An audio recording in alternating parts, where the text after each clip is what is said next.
Bonjour chers amis, nous sommes dans une situation particulière avec la situation sanitaire et on entend souvent parler dans les informations, sur les réseaux sociaux, des passeports. On a le passeport pour voyager, le passeport sanitaire, le passeport de vaccin, mais savez-vous qu'il y a un passeport qui est au-dessus de tous les passeports? Je dirais même qu'il est essentiel, c'est le passeport pour aller au paradis. C'est la raison pour laquelle nous prêchons l'évangile, c'est que Jésus existe, Jésus c'est le sauveur, c'est lui seul qui peut nous donner par la foi le passeport pour aller au ciel. Si il y a un enjeu et nous devons le comprendre, si le passeport pour le ciel existe, c'est que le paradis existe et Dieu veut que tous les hommes soient sauvés et parviennent à la connaissance de la vérité. Mais si le paradis existe, l'enfer existe. Et c'est tout l'enjeu de ce message,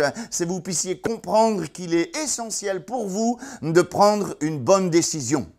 Certaines personnes disent que l'enfer n'existe pas, elle a été inventée par l'homme juste pour nous faire peur. Mais la Bible, qui est la vérité, dit ceci dans Luc 16, qu'il y a un homme qui n'a pas fait le bon choix, il ne s'est pas attaché à l'essentiel et dans l'au-delà, il est dit, en enfer.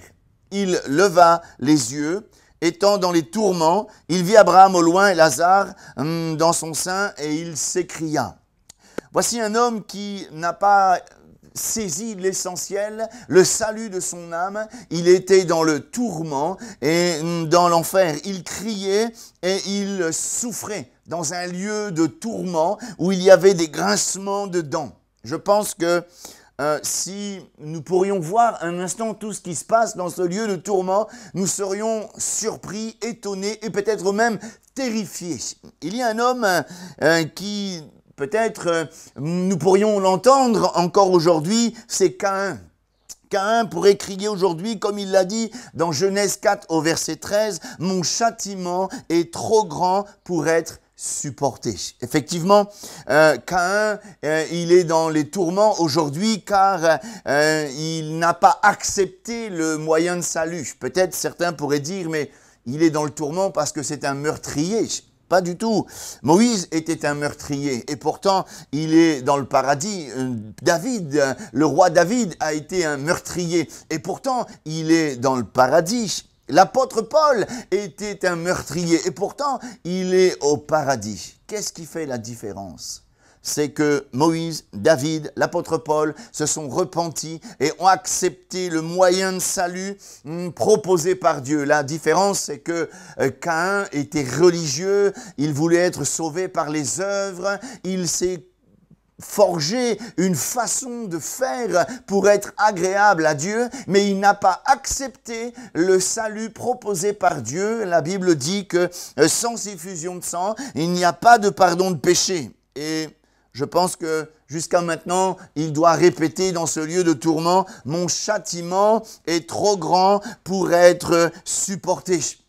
Je pense que c'est important, mes amis, de saisir l'essentiel, c'est qu'on peut avoir une vie religieuse, on peut croire en Dieu, on peut faire de bonnes œuvres, mais l'essentiel, c'est de recevoir le pardon des péchés au travers du sang de Jésus et d'accepter le moyen de salut que Dieu nous a donné au travers de Jésus. On pourrait aussi entendre les gens de la génération de Noé crier « Ouvrez-nous, laissez-nous entrer, laissez-nous entrer ». Je crois que dans le contexte de Noé, Noé, dans sa génération, a été le premier prédicateur de la justice. Il disait aux gens de saisir le moyen de salut, car Dieu avait annoncé un déluge. Alors les gens méprisaient Noé, bien sûr. Ils étaient trop occupés. Les gens mangeaient, buvaient, mariaient leurs enfants. Quelque part, on peut le faire, il n'y a pas de souci, mais ils n'avaient pas saisi l'essentiel, trop préoccupés par les choses. Et le jour que l'arche a été finie, eh bien Dieu a fermé la porte. Et c'est Dieu qui a fermé la porte. Personne ne pouvait l'ouvrir, même pas Noé ni les gens. Et quand l'eau a commencé à monter, tous les gens se sont précipités vers l'arche, ont frappé à la porte, « Laissez-nous entrer, laissez-nous entrer ». Mais c'était trop tard. Voyez-vous ? Nous sommes dans une génération où nous sommes tellement préoccupés par les choses de la vie que nous oublions l'essentiel. Que servirait-il à un homme de gagner le monde entier s'il perdait son âme. Voyez-vous, il y aura certainement des gens dans le tourment qui crieront pour l'éternité, laissez-nous entrer, laissez-nous entrer. C'est une erreur de penser que dans l'au-delà, nous pouvons nous arranger avec Dieu en disant qu'il y a un moyen de rattraper nos erreurs. Non, c'est aujourd'hui, pendant que nous sommes sur cette terre, de ce temps de pèlerinage, que nous devons saisir la grâce et de saisir le moyen que Dieu a donné pour que nous puissions être sauvés. Ne remettez pas à plus tard ce que Dieu vous propose aujourd'hui. Il y a aussi cet homme, Judas, qui certainement doit crier encore aujourd'hui, comme il a pu dire dans Matthieu 27, verset 4, « J'ai péché en livrant le sang innocent. » Et il doit répéter cette phrase éternellement dans le tourment. Pourtant, cet homme, il a vu Jésus prêcher, il a vu des miracles, il a expérimenté la grâce de Dieu. Il a même été au service du Seigneur, puisqu'il était le trésorier et on lui avait confié la bourse. Mais il vivait dans l'insouciance. Il n'était pas conscient de la gravité de son péché. Il aimait l'argent. D'ailleurs, quand il a eu ces 30 pièces d'argent, le prix où il a livré le Christ, il n'a rien fait avec cet argent, il a été tourmenté, il a jeté cet argent dans le temple et on voit qu'il a été complètement tourmenté. C'est l'image de ceux qui ne sont pas conscients et ils vivent dans l'insouciance et dans le sens où ils ne réalisent pas l'enjeu de leur éternité. Je vous encourage vivement, chers amis, à vous poser un instant, à réfléchir. Où allez-vous passer l'éternité? Peut-être que vous avez entendu parler de Jésus. Peut-être même que vous avez été guéri par le nom de Jésus-Christ. Peut-être même que les membres de votre famille vous parlent de Jésus. Et pourtant, vous n'avez jamais fait le choix de laisser entrer Jésus dans votre cœur. Judas a expérimenté plein d'expériences. Et pourtant, dans le tourment, aujourd'hui, il est avec cette phrase « J'ai livré le sang d'un innocent ». Ensuite, nous pourrions entendre le roi Agrippa crier « J'y étais presque ». J'y étais presque, alors que l'apôtre Paul était en train de lui prêcher l'évangile. Il a dit, mais dans Actes 26, 28, « Tu vas bientôt me persuader d'être chrétien. » Il a entendu la prédication, mais ce n'est pas assez. Et ce n'est pas assez de croire avec son intelligence. C'est pas assez d'être d'accord. Il n'était pas contre, il n'était pas d'accord, il était un peu neutre. Et on ne peut pas rester neutre. Soit on est pour, soit on est contre. Et le roi Agrippa, s'est persuadé de dire que j'y étais presque. J'étais à 2 doigts du salut. Combien de gens sont pas loin du salut? Mais il faut se décider. Et cette décision, elle est personnelle. Elle est très importante. Elle est même essentielle.